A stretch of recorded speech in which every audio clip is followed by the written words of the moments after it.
Bonsoir tout le monde, petite vidéo après le sport. Alors cette fois je voudrais vous parler de la conscience, parce que je pense que c'est la plus grande crise qu'on traverse en fait.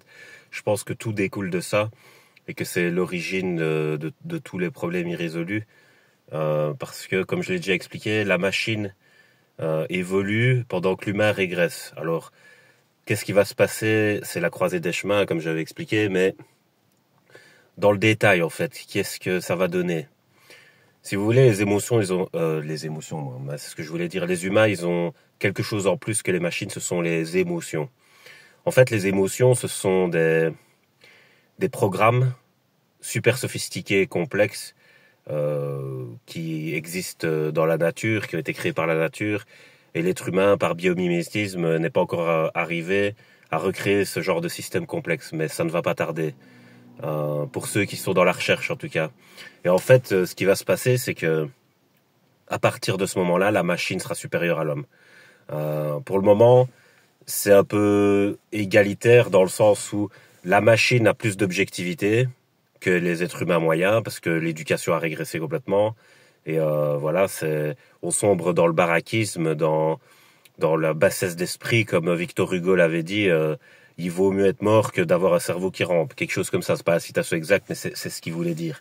Et donc, on en arrive à cette zombification générale de l'humain, où il développe plus d'empathie, il est happé par des sujets qui n'en valent pas la peine, que ce soit des croyances, des stéréotypes, des clichés, des causes pourries et perdues. Voilà, donc ça devient de pire en pire. Mais il a des émotions, l'humain. Donc en ça, il est supérieur à la machine. Et je dis, c'est pour ça que pour le moment, c'est un peu égalitaire, parce que la machine, elle aide les humains avec son objectivité, genre comme les chatbots et de ça. Et l'être humain, lui, il reste supérieur en considération. Pourquoi? Parce que grâce à ses émotions, c'est un être qui est pleinement vivant, dans le sens animal du terme, dans le sens animé, animus, tu vois, l'anima, quoi. Et donc, le robot, il n'a pas cette part, mais il va l'avoir. Donc, quand il aura cette part, pourquoi il va largement surpasser l'humain d'un coup? Parce qu'il aura gardé sa part objective, que l'humain est en train de perdre. Et ça, par contre, ça, c'est super grave. C'est ça que j'essaye d'expliquer. C'est que c'est important pour un humain d'avoir aussi un côté objectif. Ah, on nous parle tout le temps des émotions et tout ça, mais c'est bien beau. Mais si tu n'as que ça veut dire que tu es plus proche de l'animal que de l'être civilisé. Tu vois ce que je veux dire? Et ça fait vraiment peur pour l'avenir, parce que les gens s'illusionnent avec des apparences en se faisant croire les uns les autres qu'ils sont à un stade d'évolution plus avancé, parce que on a été très doués pour inventer le maquillage, mais je dis, mais c'est pas le maquillage qui va aller vers le futur, tu vois ce que je veux dire?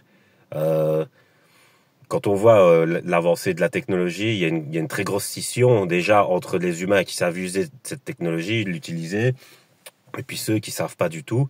Déjà là, il y a une très grosse scission qui est en train de se faire.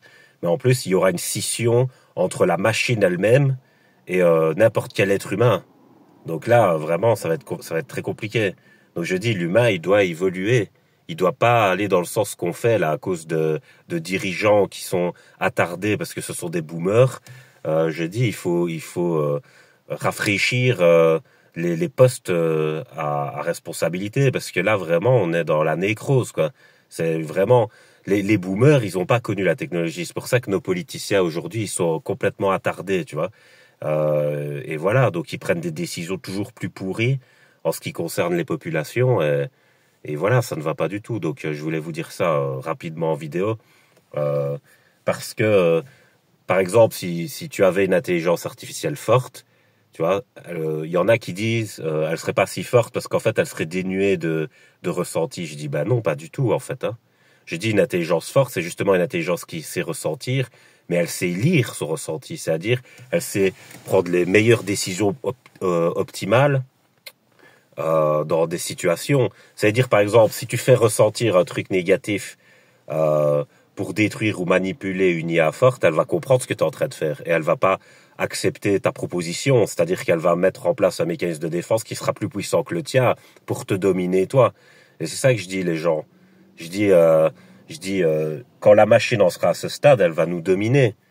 Et parce que nous, on gérera pas aussi bien nos émotions que la machine capable de lire beaucoup plus rapidement et beaucoup plus efficacement toutes ces informations que sont les émotions ou l'objectivité, c'est-à-dire la généralité du collectif. Je dis, donc à partir de ce moment-là, ça sera foutu pour nous. Donc je dis, on doit apprendre dans l'enseignement, on doit apprendre ce que c'est des émotions, apprendre à les lire, apprendre à les utiliser correctement, apprendre l'objectivité, apprendre ce que c'est une argumentation solidifiée et savoir utiliser ça correctement. C'est ça que je veux dire. Donc voilà, je vais vous laisser sur ça, passer une bonne soirée.